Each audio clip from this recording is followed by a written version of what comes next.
Hi kabayan! I have here Miss Amy or Miss Amanda. So she's really a full-time worker dito as an accountant. She's really looking to venture din sa pag-accounting na business. At the same time, nagpe-Facebook marketing din siya. So maybe makakapagbigay ka ate ng advice, lalo na dun sa mga aspiring marketer natin at aspiring mga accountants natin to put up their own business din.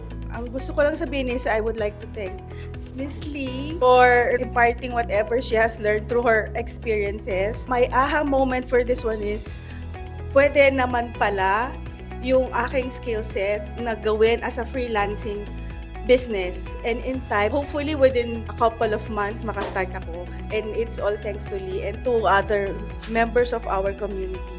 Kaya sa mga nag-aspire na maging katulad namin, let's just start and quit talking. And start doing. Yes. Yes, thank you ate.